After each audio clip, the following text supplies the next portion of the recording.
je ne reviendrai pas dans le détail de ce qui était prévu par les terroristes islamistes ce soir-là. Ils avaient deux cibles, le Stade de France et le Bataclan.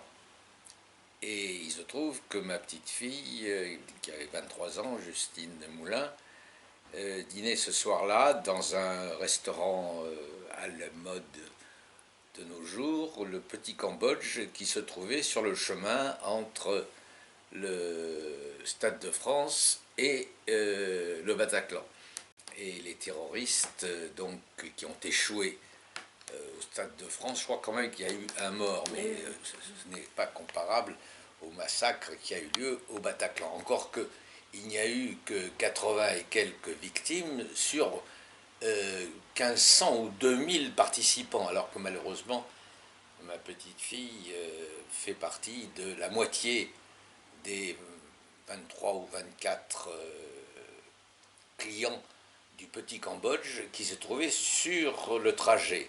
Et donc les terroristes se rendant du Stade de France vers le Bataclan sont passés notamment devant le Petit Cambodge et ils ont découvert, comme il faisait beau, ils ont découvert qu'il y avait des jeunes qui étaient à la terrasse et du coup ils ont fait demi-tour pour venir faire un massacre, comme je le disais, au Petit Cambodge, sur 25 ou 26 clients, la moitié sont morts parce que, si vous voulez, c'était tellement petit, il y avait une seule pièce, etc. Donc en terrasse ou à l'intérieur, et malheureusement, c'était l'ami de Justine qui était aux toilettes et non pas Justine. Et quand son ami est sorti des toilettes, elle trouvait Justine mourante. Je dis mourante parce que ma fille, donc la mère de Justine, a obtenu le procès-verbal de police établi le vendredi soir vers 23 heures. Donc on savait officiellement qu'il y avait X tués et blessés au Petit Cambodge. C'était d'autant plus facile et on évitait toute erreur que la malheureuse Justine avait son sac en bandoulière et donc il a suffi à la police de prendre le sac et de trouver tous les papiers. Et donc j'ai pu voir que dès le vendredi soir, 23 heures, on savait officiellement que Justine était décédée. Pourquoi j'insiste sur la façon dont la famille a appris cette terrible nouvelle, c'est que la famille, ma fille et ses deux fils, savaient que Justine dînait avec une amie ce vendredi soir, et ayant appris qu'il y avait eu un attentat, etc., ils se sont renseignés immédiatement. Et mes deux petits-fils ont fait le tour des hôpitaux de Paris le vendredi soir. Personne ne leur a dit nous avons sans doute Justine parmi nos blessés, sauf l'hôpital Lariboisière. Et on a présenté une sorte de momie qui était mourante, qui allait mourir dans la nuit. Mais quand mes petits-fils sont arrivés, on leur a présenté donc cette momie en quelque sorte, et ils ont cru reconnaître. Et ensuite, l'hôpital a dit, mais vous avez dit que c'était votre sœur. Imaginez comment dirais-je, l'état d'esprit de mes petits. Enfin, peu importe, c'est pas grave. Mais donc l'hôpital avait Justine Moulin. Il s'est révélé que c'était une autre jeune fille qui allait mourir, puisque le samedi matin, j'ai été prévenu par ma fille que Justine allait être opérée, et en réalité, ensuite, on m'a dit non, non, elle est décédée.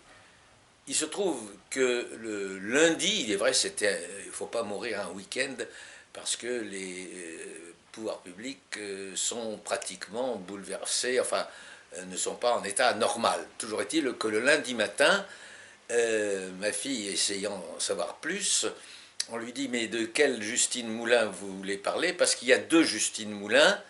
Il y en a une à la Riboisière, puisque l'hôpital s'était déclaré être en possession en quelque sorte du corps de cette malheureuse. Et puis il y en a une à l'Institut médico-légal, parce que effectivement le rapport de police du vendredi soir était parvenu avec le corps à l'Institut médico-légal. Et ce n'est que le mercredi qu'on s'est rendu compte.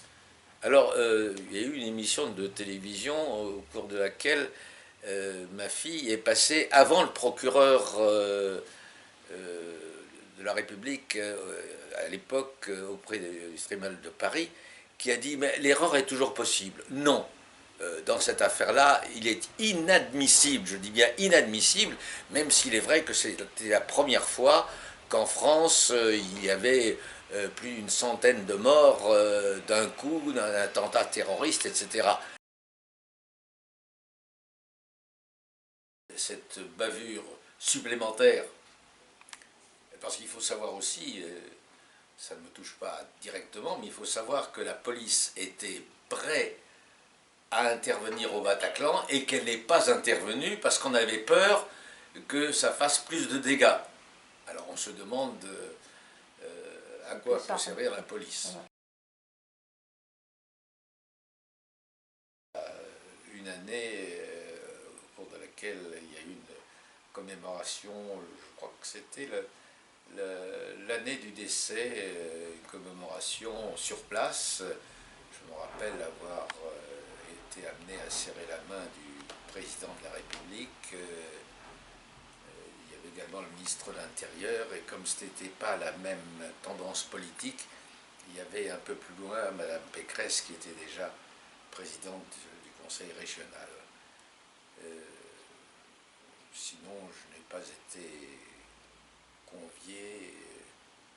Je dois également dire que j'ai reçu, je ne l'ai pas demandé, mais comme ma fille avait précisé que j'étais le grand-père de Justine Moulin, que j'avais droit à une indemnité, et cette indemnité, je l'ai intégralement reversée, partiellement à l'église d'Auteuil, dont ma femme, qui était décédée, était une paroissienne fidèle, et par rapport également l'autre moitié à la communauté israélite dont je suis membre.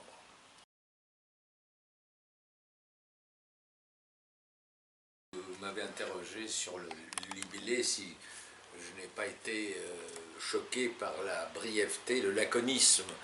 Effectivement, il y a eu ce soir-là des victimes du terrorisme, mais je n'hésite pas à dire, car je ne mets pas toutes les personnes dans la même catégorie, il se trouve que c'est au nom d'un certain islam qu'il y a eu des morts. Ce n'est pas un hasard, si vous voulez, parce que, si vous voulez, il y a des musulmans comme des chrétiens ou des juifs, etc., qui peuvent mal se conduire. On ne généralise pas parce qu'il y a eu une brebis galeuse. En l'occurrence, ce n'est pas un hasard si des musulmans ont tué des gens. Ils ont tué au nom d'un certain islam. Je n'ai jamais dit que ma petite fille avait été tuée par, elle a été tuée par des musulmans, mais au nom d'un certain islam qui effectivement n'est pas heureusement généralement accepté.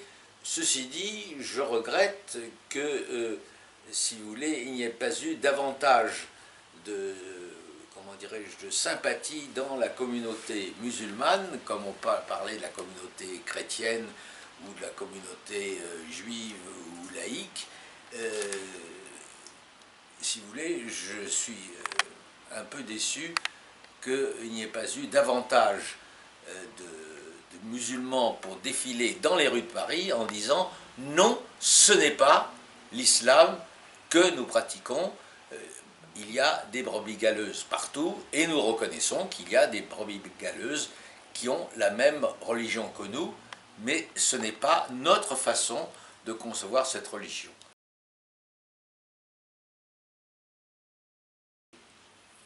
Je crois qu'en réalité, il n'y a qu'un seul auteur. Les autres, ce sont des complices, de près ou de loin. Peut-être aura-t-on effectivement la preuve qu'il y a eu des gens qui ont aidé les terroristes, mais malheureusement, il n'y a eu qu'un seul rescapé en quelque sorte de l'équipée sauvage qui s'est livré à ce massacre.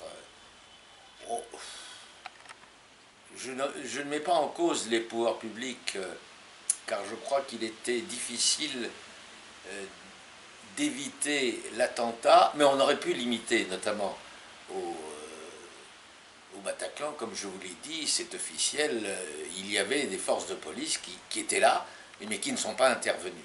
Tandis qu'au Petit Cambodge, malheureusement, c'était sur la route et on ne pouvait pas savoir, on ne pouvait pas prendre la piste des tueurs depuis le Stade de France, donc on ne savait pas quel chemin ils allaient prendre, et on ne savait pas non plus là où ils allaient aller. Je vous remercie de faire partie des rares personnes qui finalement mènent un combat contre le terrorisme d'où qu'il vienne. Je trouve que malheureusement nous vivons une époque où les déviations, le terrorisme, la pandémie, etc., sont subies sans que les pouvoirs publics sachent exactement comment faire face à ces menaces.